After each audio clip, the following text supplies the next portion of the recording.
All right, guys, we're starting got a little bit of time to let some other people in here, but we're going to go ahead and get started now. I am Audrey Menninga. I am the invasive species specialist for the Northwest Michigan Invasive Species Network, commonly called ISN around here. Just some housekeeping things to get started. This presentation is being recorded and we are going to be putting it on our YouTube channel next week. So if your connection cuts out or if you have to leave early, it'll be up on YouTube. You can catch up on it then. If you have any questions, please post them in the chat. Katie's going to be helping me out and grabbing those to ask them at the end. And then, as I've said before, if you could write your name and where you're calling from in the chat, we would really appreciate it. So let's get started.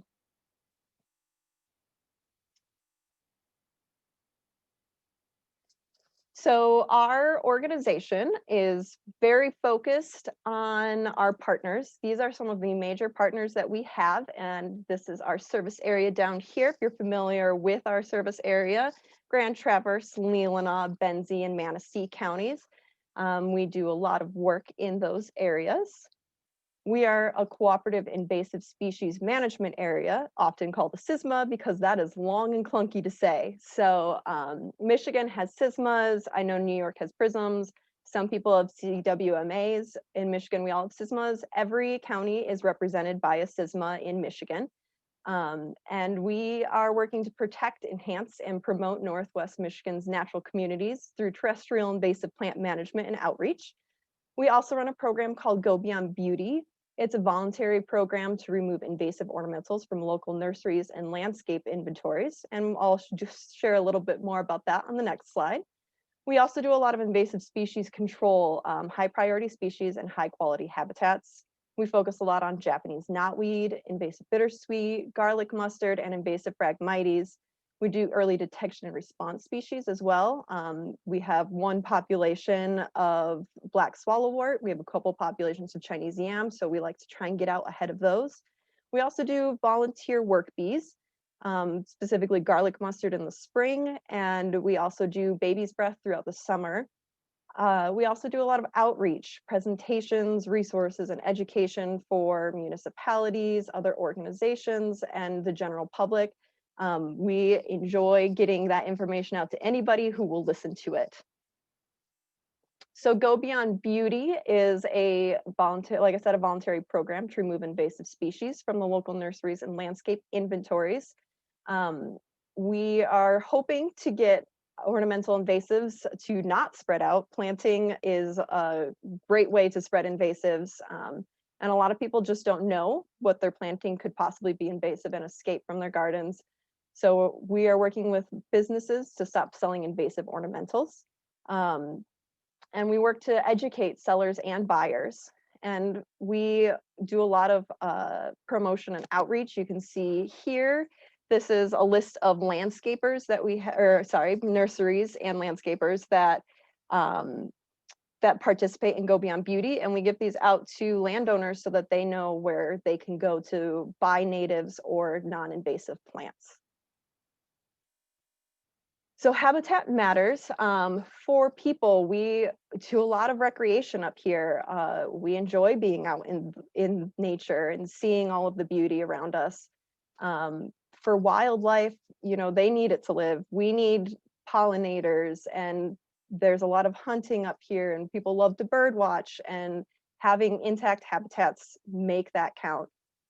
We also have a lot of tourism and logging up here in this area. So keeping invasives out of these areas can be really vital.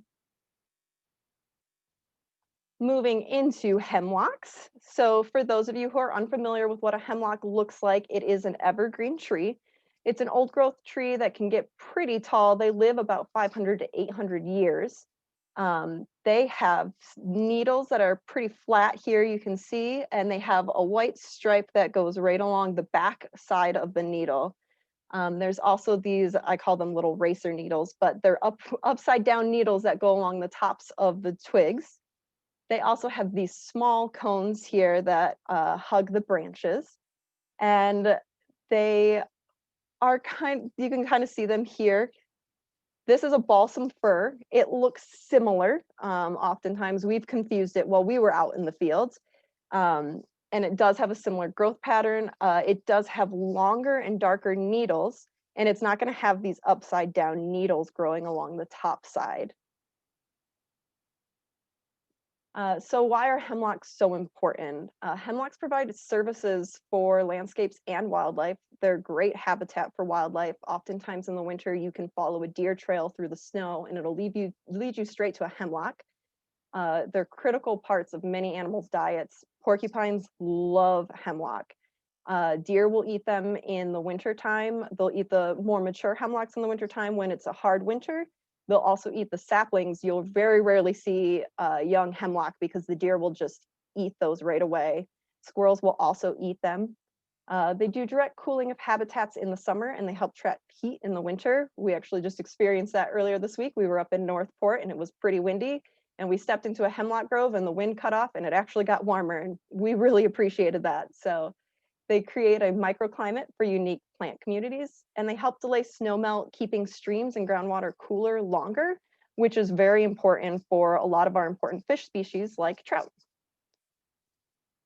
So currently HWA, the furthest north point it is mid-Mason County. So this is Ludington State Park here. There's a population here, and you can see southern Mason County. There's another one there. But for the most part, it's concentrated in Ottawa and Muskegon County. And identifying HWA. So it's a tiny insect native to Japan. It attaches to the base of the needle. You can see it right here. It grows right along the stems there. And what it does is it enters a little sucker part into that branch, and it will suck out the nutrients. And hemlocks do a thing that's called self-pruning. So once this starts sucking out the nutrients, the hemlock tree realizes that something's gone wrong. So it cuts off nutrient supply to that branch. And unfortunately, HWA is a pretty prolific spreader. So it moves throughout the tree, and eventually the tree has cut off nutrients to all of its branches and the tree dies. However, it does take a long time for that to happen. So it's about 5 to 10 years for a tree completely dies. The best time to see them is in the wintertime. We're actually running surveys right now. We do them January through April. They overwinter. That's what you see here is this is called an ovisac. It's a white ovisac, and you can see them through the winter. They wrap themselves in that to protect themselves from the cold while they continue to feed from the tree. And hemlock woolly adelgid will reproduce asexually 2 cycles a year. So you can see here, this is a life cycle for HWA. This is when we're surveying. This is when they're in that ovisac. And then the highest chance of spread is from April to July. That is when they're in their crawler stage. So right in here. And the crawler stage is the easiest time to spread it. They are small and mobile, and they can easily be spread by wind or birds, animals, humans, or even vehicles. And they have in their home area, they do actually have a third stage. This would be when they become a winged adult. However, they need a specific tree in order to do that stage, and it's not found in the US, and they've never documented them finding a substitute for that tree. So luckily we miss out on the wing stage. So there are a lot of lookalikes for HWA. A lot of them, if you take a second look at them, you will notice that it is not HWA pretty quickly. But if you've been looking at a bunch of green and you flip over a branch and suddenly there's white, it can kind of shock you. But here's some of the most popular ones or the most common ones we see. So the spittlebug, you see that white right at the base. You can think, oh, HWA, but then you look closer and it looks like spit. So you got a good idea that it's not HWA. Same kind of thing with the needle miner. You'll see some just fuzz around the area that might look woolly, but it's just a little bit of frass. It's not the same color as hemlock woolly adelgid. The oak skeletonizer, sometimes this is what they usually look like. They can sometimes be closer to the tip of the needle. Sometimes they can be a little bit more squat. They're not quite as long. They don't take up the whole needle. Elongate hemlock scale, also called EHS. The DNR, the Michigan DNR, Department of Natural Resources, was tracking this for a while. They wanted to see where it was at, and they quickly discovered that it was pretty common. but it is also invasive. It can kill hemlocks, but not nearly at the scale that HWA can. And you can kind of see it's just kind of dirty looking needles. Some more are, we've got some pine sap here. Again, it's that white color, it catches you by surprise, but you'll notice that it doesn't have the woolly sac very quickly. Spider mite injury is the same thing. Spider egg sacs can sometimes catch you by a lot of surprise. They do have the same kind of shape.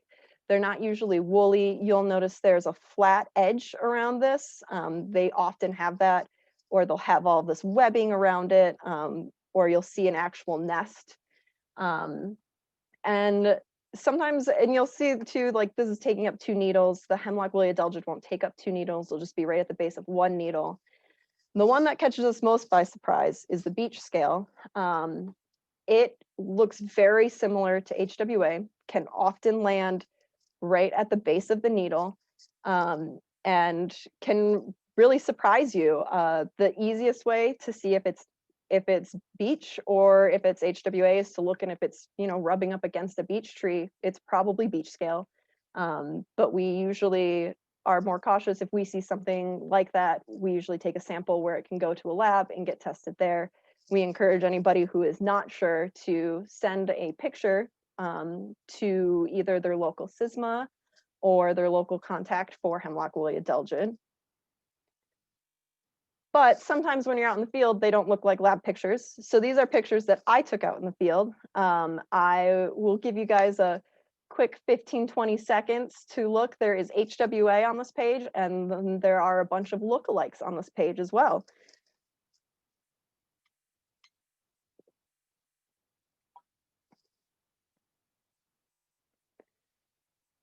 So looking at this one right here, I put it right in the middle for everybody to see, nice and easy. This is HWA. You can see it right at the base of the needles. It's pretty woolly. Over here, you've got a spider egg sac. This is some beech scale down here. Another spider, couple spider egg sacs right next to each other over here. O skeletonizer here. And then this one always makes me laugh. This is snow. Sometimes it comes down in a very specific format, and it can look like HWA, especially this branch is laying on the ground. Sometimes it can freeze on the backs of a branch, and you flip it over and it's still there in that what would look like a woolly sac. Best way to tell if it's snow or if it's HWA is to breathe on it. And if it melts, you're probably safe. So what you're looking for is random branches dying or random branches already being dead. You can see here, there's a few dying branches. Here you've got a dead branch just in the middle of the tree. Some trees that are heavily infested with HWA, they can get a lime green color to them. I don't really have a good picture of it here, unfortunately. They have excess needle drop. You can see graying needles. Specifically here, you can see these needles are much less healthy than these needles down here. And then just a general decline in health of the tree.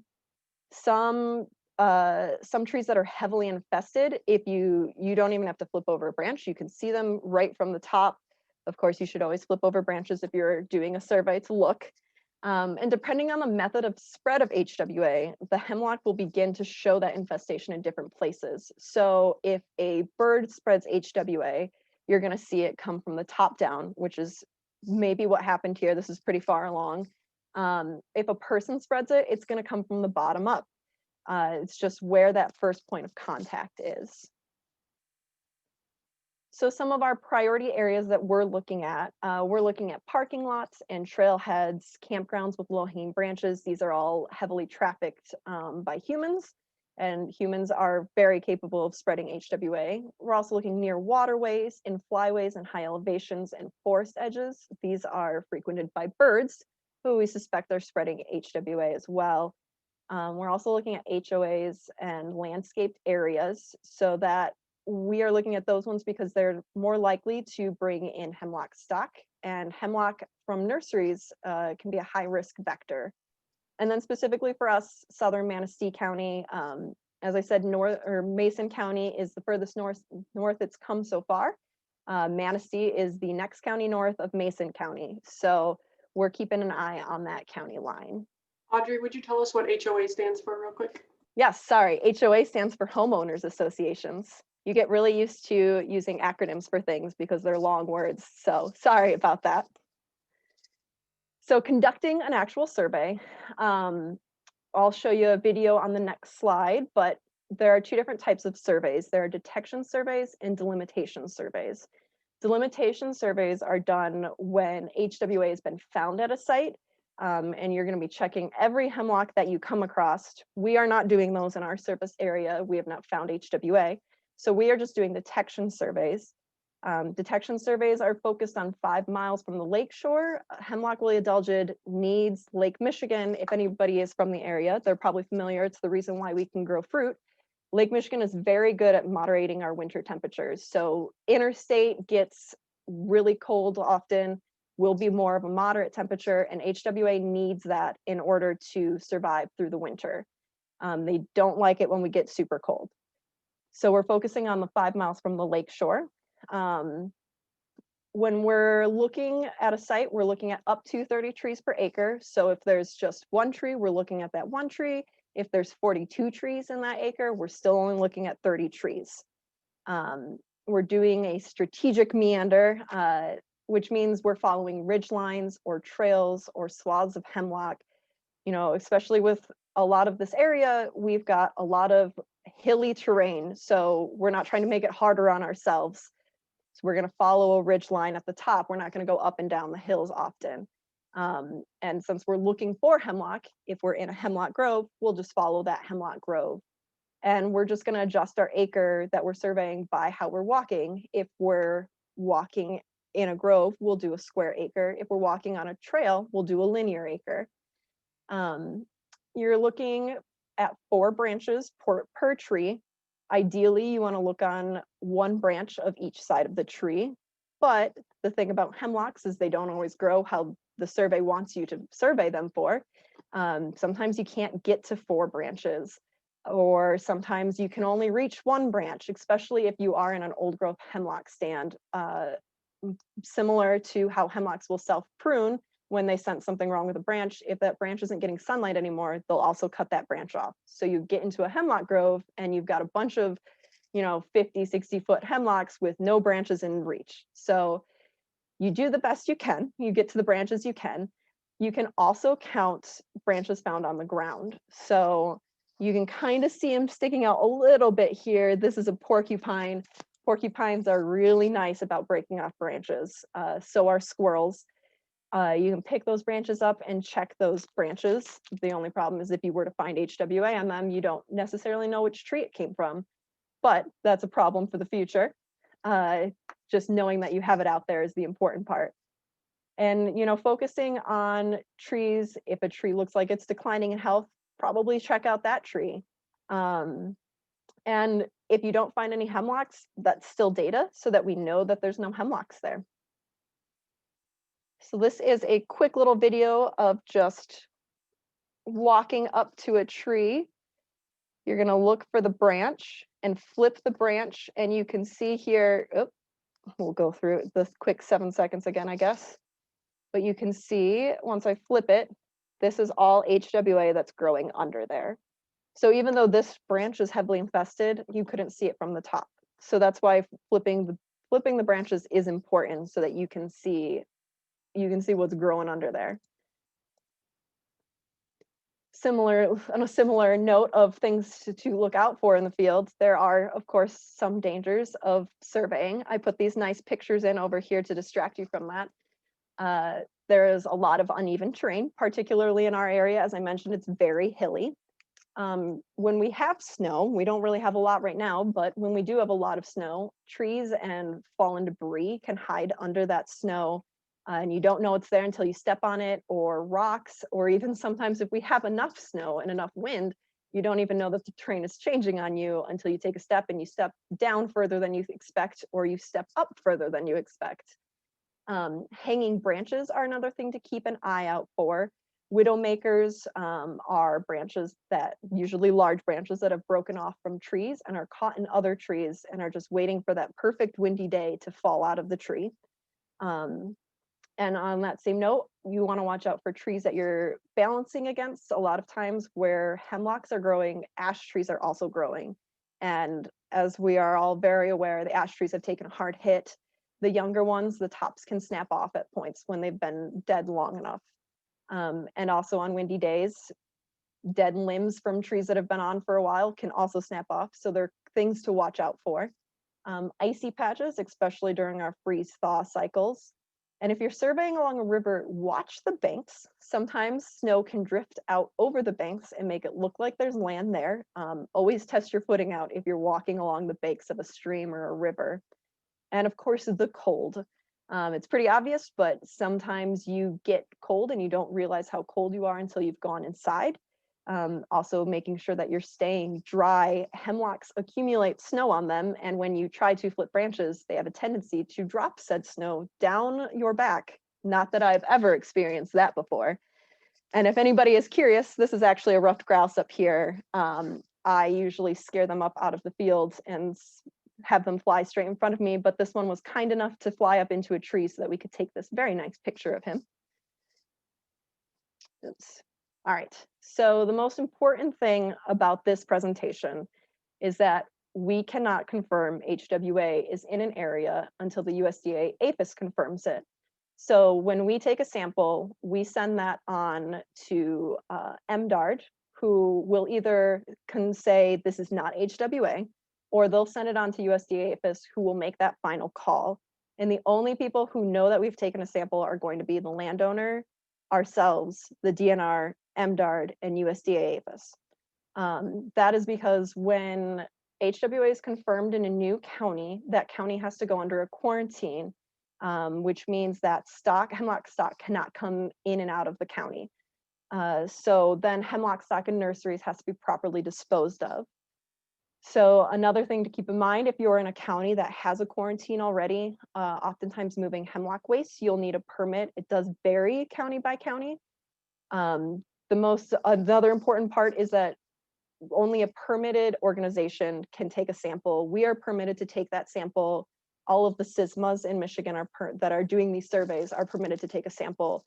So if you see something that you think is suspicious, take a picture of it, send it to your SISMA. A lot of times we can confirm through a picture if it's a lookalike, or if it looks suspicious to us. And if we can't rule out a lookalike, or if we can't rule out HWA, we will come to a site visit and we'll take a sample if need be. So what is being done for HWA? This is not like emerald ash borer. These are two ash pictures here. You can see all the dead ash there. I believe these two pictures were taken about 4 years apart. Hemlock woolly adelgid is not like that. It takes, like I said earlier, 5 to 10 years for one tree to die. And it does appear that downstate treatments are mostly effective. So, and because we caught it early, we kind of have a head start on this. This isn't something that we've looked around and it's in every county and it's everywhere. We do have a chance of controlling this. Along that same note, surveys are happening along the entire Michigan side of Lake Michigan, including in the UP. And the DNR is actively treating all known locations of HWA in state parks and forests. And the West Michigan Task Force is working with municipalities and private landowners to do treatments there. We are not strongly treatment focused in this webinar because, again, we don't have HWA in our service area. If that's something that you're interested in, the West Michigan Task Force is going to be having a webinar on January 22nd through the Not My Species, with my spelled out MI, because we can do that with our state. So you can look there, that's through the DNR, you can look on there and sign up for that webinar. But here's a brief look at treatments. So if a tree is found to have HWA, delimitation surveys start in that site. All trees within a certain distance around that infected tree are going to be treated with a systemic insecticide. There are 2 different types of insecticides used, and I may butcher these names because they're very difficult to say, but imidacloprid is a little bit more expensive, and it's going to protect the tree for about 4 to 5 years. And the dinotefuran is going to protect the tree for about 1 to 2 years, but is a little less expensive as well. It's important to note that if a tree is getting treated, those ovisacs that I showed, they aren't going to instantly disappear. They will weather away eventually. It does not mean that the Adelgid is still alive. It could be, but it doesn't necessarily mean it. The most important part is to continue monitoring the trees. So looking at ways to stop the spread of HWA, trimming up low-hanging trees. So going along with that, being careful about moving between parks with trailers and vehicles. If you have an RV and you go to a park and you park your RV there, there's a low-hanging hemlock branch, and that hemlock branch has HWA on it.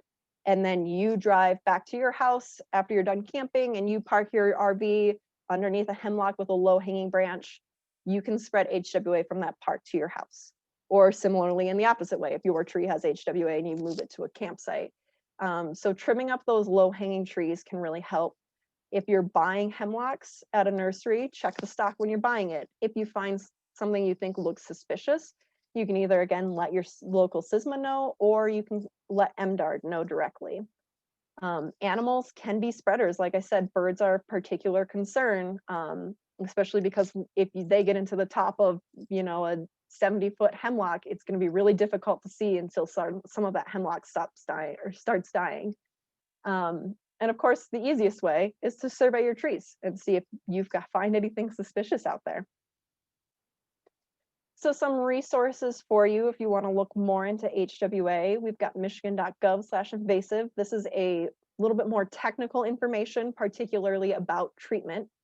We also have savemihemlocks.org. This is a little bit more landowner focused of an overview, and a little bit more statewide focused as well. And then iForest is Eyes on the Forest. Some of you may be familiar with it. They do a lot of work with monitoring beech and ash trees. They are also currently working with us and the state to create a platform for landowners so that landowners can do their own surveys and report their own data. Currently, that is not available right now, but once it is, it's very close. Once it is, we're going to actually send a link out through the emails of everybody that signed up for the webinar so that they know that's available. And we'll also be putting it out on our social media as well. My contact information is on here, my email, which is the easiest way to get me because I do spend a lot of time out in the field, not necessarily places where there's service. But that is also my cell phone number if you would rather give me a call, and I'll just return it when I can get to it. And then also our website, habitatmatters.org. That is where you can go if you're in that 5-mile buffer and you have property and you're in our SISMA, and you have property that you'd like to have surveyed. There's on our homepage a link to request a survey. So you can go on there and fill that out. And you can also find out a little bit more about our surveys as well. And if you're not in our service area, you can find your local SISMA going to michiganinvasives.org, or if you're already on our website, at the bottom you'll find a map that has the SISMAs listed out there, and you can find your local SISMA that way. And that pretty much concludes our webinar today. You can see these fun pictures taken out in the field. I would just like to note, I did not make this smiley face. These were 2 pine cones that dropped and a branch that just happened to be curved, and it was just a perfect opportunity to take that picture. So I can start taking questions now. Awesome. Thank you, Audrey. I have at least 4 questions already, and folks, remember, if you have more questions, please feel free to type them in the chat. We'd love to hear from you. First question here is Go Beyond Beauty elsewhere in Michigan? Is there any more Go Beyond Beauty anywhere else? So Go Beyond Beauty is currently working to expand. We are in year 1 right now, and year 2 is when we start to look at expanding out into hubs across, I believe, just the lower peninsula, but Katie can correct me if I'm wrong. The whole state. Yes, so the whole state. And so there will be more information about that as we start to expand out. Great. Someone asked if it would be a good idea to check trails and for downed branches and downed trees after a particularly strong windstorm. Would that be helpful? You can definitely do that, especially when we start doing a lot of our thawing in the springtime. There's a lot of branches that will also fall or they'll get unthawed. Any branch is a viable branch to check out to see if you can find HWA on it. Great. Next question. Ooh, we get into the insecticide Oh boy, questions. I'll try my Does, best. yes, absolutely. And do remember, like Audrey said, if you are interested in hearing more about the treatments, do tune into that January 22nd webinar with Not My Species. But the question is, does the insecticide affect native insect species? So it can. It is a generalist insecticide. It's kind of why we don't do any preventative treatments. We don't go out somewhere and just start dosing the trees with the insecticides. So it will also affect other native insects as well as other invasive insects. It'll get a little bit of everything in there. Mhm. I have a little longer question here. Why not stop all nurseries from carrying out of state or country hemlock and only allow local HWA-free hemlock stock to be sold? It seems like in the long run, this would be most effective. A lot of stock comes from out of Michigan. I don't know what it looks like nursery wise, what nurseries here raise. There is they do I can have step to, in a little bit yeah, too. I know Sorry. they have to go through a lot of them have to go through checks to get over the border anyway. But yeah, Katie can do more. Yeah, so the biggest problem is actually this was done. Until a couple years ago, we had a statewide ban on importing hemlock trees, but we don't have closed borders between Ohio and Indiana and Illinois, or Wisconsin, but it's not there. And so we had several short-term infestations of Hemlock woolly adelgid where you would find one landscape tree that would die from it. And we would figure it out and be like, oh gosh, and trace it back. And it would be that, oh, someone found a deal on hemlock from Ohio or from wherever else and brought it in, because you can literally just drive from Ohio to Michigan and no one will stop you. And so that is how we believe it came here. And at some point, a population got started and people didn't notice it for long enough that now we have reproducing populations in the wild. So that was the goal. That is what happened. Unfortunately, folks didn't follow the rules. So It should also be noted that you can buy hemlocks online that don't necessarily have to go through the same checks that nurseries do.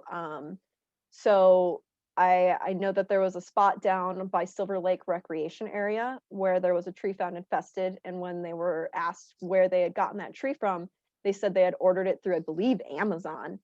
And so it hadn't gone through a check through MDARD, and that was how it had gotten here. all sorts of new things. Next question is the landowner responsible for the expense of chemical treatment, or does the SISMA help out? So again, we don't do treatments up here. We don't have the funding for it, but I do believe that there's a cost share program that the West Michigan Task Force does to make it easier for landowners to afford the treatments. And landowners can do treatments by themselves if they would prefer. There's information on that michigan.gov/invasives about conducting your own treatments.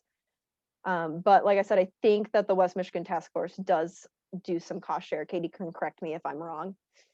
That's also my understanding. And the position of our SISMA, of ISN, is that if we do find Hemlock woolly adelgid here in our service area, we would seek funding to be able to cost share those treatments to help people out. It wouldn't be, the cost share would be something like maybe we pay half and the landowner pays half or something like that.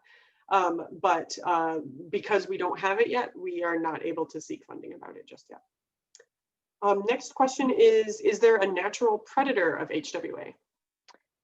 I'm not familiar. I believe there is in their native range, but I don't think they've really found anything that eats it here. Actually, I know, sorry, let me backtrack on that. I know there is a predator.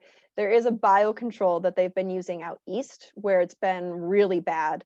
They're going through their second wave of infestations right now, actually. And so they've been using that biocontrol. The problem that they're having with the biocontrol is that it doesn't overwinter well, which is a problem because that's when the biocontrol eats the HWA. So they're still working out some kinks on that one. And even when they do get the biocontrol out, it doesn't reproduce quite right. So it's not a sustainable population.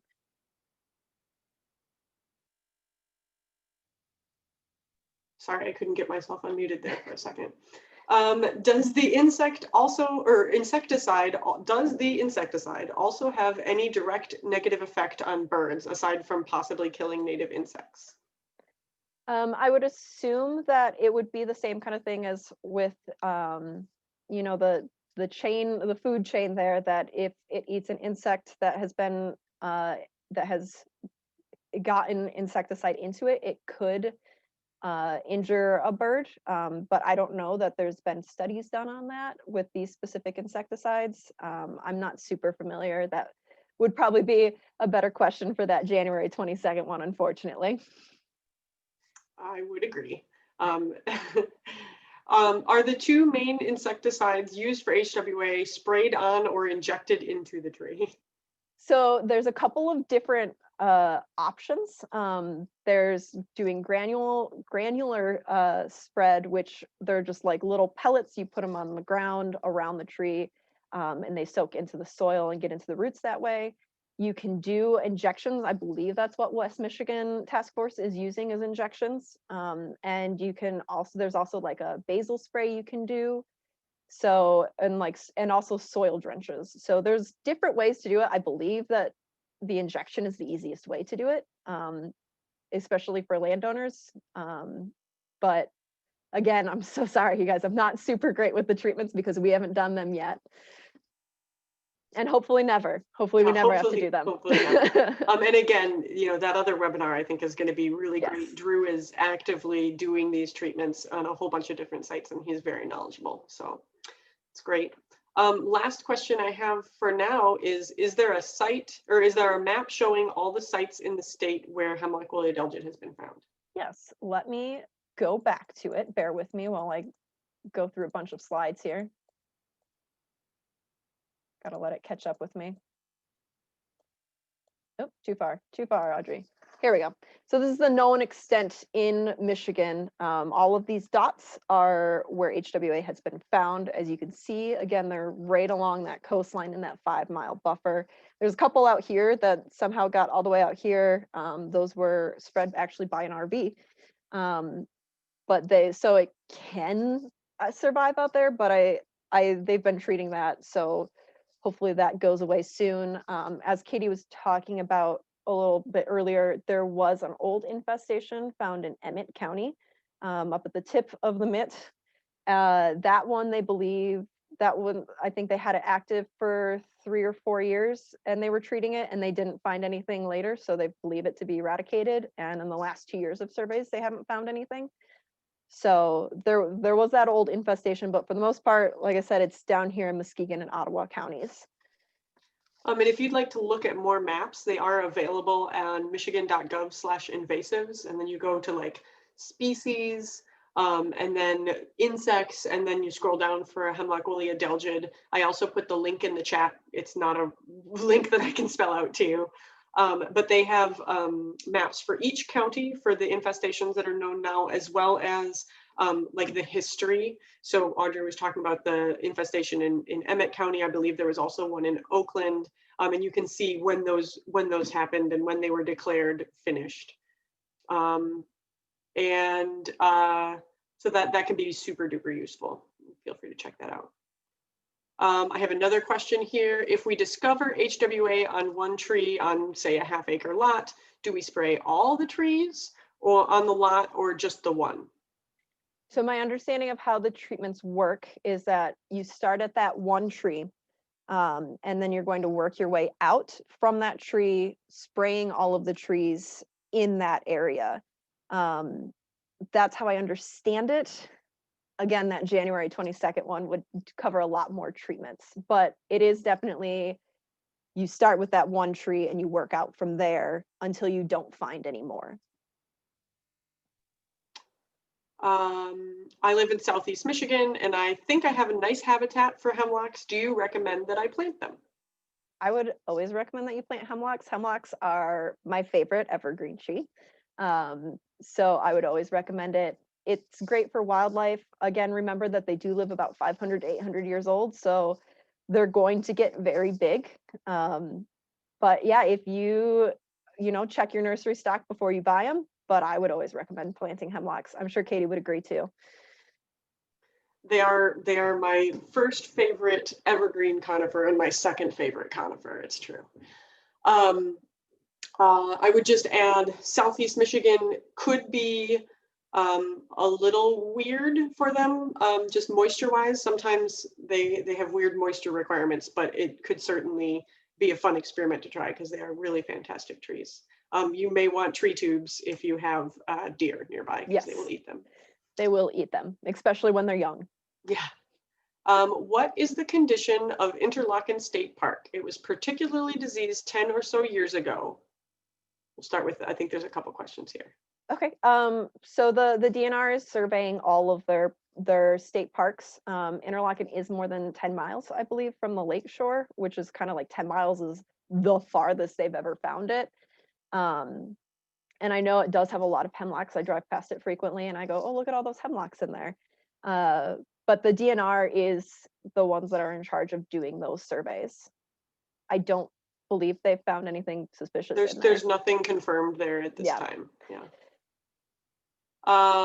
Do we monitor hemlocks further than 5 miles inland, such as Hidden Lake Gardens or Hartwick Pines? Because there's some really great old growth hemlock stands there.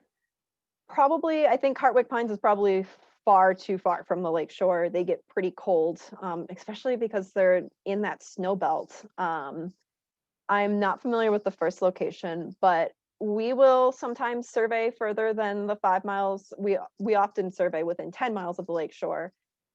We have done outside of even the 10 miles before, especially if it's a high priority, like preserve or habitat. We'll often do that as well, but we do really focus a lot of our surveys within 10 miles of the lake shore. Great. How will we know if HWA spreads due to climate warming into those interior sites? I guess we'll know when we find it there. It's luckily because it's been a really big win, I think, for outreach for HWA. They've worked really hard to get word out between the DNR and also the West Michigan Task Force. And so I think that at this point, there's a lot of knowledgeable people in the state who, if we did get to that point where it could survive further inland, I think there would definitely be people there that would be able to find it pretty early on. I would add that, like, since if we're finding things more inland on the coastal counties, that would clue us in to look into these more inland counties as well. Someone just noted that there are some good populations of hemlock in St. Clair County, so go ahead and plant in Southeast Michigan. That sounds great. Have you found that hemlocks and tamarack trees thrive in the same kind of environment? Sometimes they can. The one that we actually find the most growing in the same environment is cedars, which is unfortunate for me because cedars have had a vendetta against me for the last 5 years. But they will often grow in the same place. Tamaracks tend to like it a little bit wetter than hemlocks will. Like tamaracks they're down to be submerged in the water. Hemlocks are not super cool with being submerged in the water. They just like to dip their toes a little bit. But you will often find hemlocks growing near wet areas. So it might be more of a here's the hemlocks and now here's the tamaracks. When did HWA first show up in Michigan? Quiz time. Oh boy, I pulled up the map. Oh, thank you. I believe it was 2010. Oh, it's 2006 actually. Wow, was the very first one. Yeah, that was downstate, correct? No, it was actually Emmett County. Oh, that was the Emmett County one. 2006 and 7, and then in 2010 we had it in Macomb County and back in Emmett County again, as well as Ottawa County. And then in 12 and 13 we had it in a couple of other counties, but those were all populations that folks were able to find and tackle and pronounce it that there's no active HWA in that area that we know of. And then starting in 2015 is when we found populations that were not under control. So I wasn't making up 2010. 2010 No, was it's an good. important date. It wasn't, yeah, absolutely. Another person noted that they visit Hidden Lake Gardens regularly and they have checked the hemlocks and haven't found anything yet, so that's exciting. And just note that Hartwick Pines is gorgeous and worth it, and I Yes. would like to concur with that. Hartwick Pines is her favorite, so. I didn't say it, somebody else did. I just also like it. Well, we also know that it's your favorite. It's not my favorite. It's very good though. And that is all of the questions that I have. The other thing, of course, is Audrey's contact information is right there, so please do feel free to reach out to us.